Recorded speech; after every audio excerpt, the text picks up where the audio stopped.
Hi children, fourth class పిల్లలందరికీ good morning నాన్న. Fourth class పిల్లలందరూ కూడా దీపావళి చిల్డ్రన్స్ డేని బాగా జరుపుకుని ఉంటారనుకుంటున్నాను నాన్న. ఈరోజు మనం దీపావళి లెసన్లో 1-2 క్వశ్చన్స్ నేర్చుకున్నాం కదా. ఈరోజు 3-4 క్వశ్చన్స్ చూద్దాం రండి. థర్డ్ క్వశ్చన్ చూడండి. నరకాసురుడు ఎలాంటివాడు? నరకాసురుడు అనేవాడు ఎలాంటివాడో ఈ క్వశ్చన్లో చెప్పుకోవాలి మనం. జవాబు చూసుకున్నట్లయితే నరకాసురుడు ఒక రాక్షసుడు. అతడు ఆడవారిని బంధించాడు, మునులను దేవతలను హింసించాడు, ప్రజలను బాధించాడు.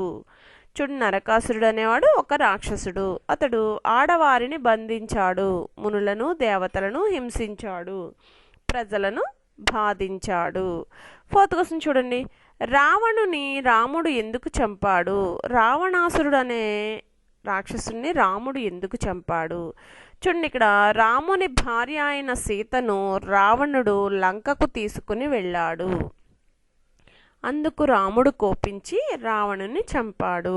రాముని భార్యని రావణుడు లంకకి తీసుకెళ్ళిపోయాడు కదా, అందుకే రాముడికి కోపం వచ్చి రావణుని చంపాడు.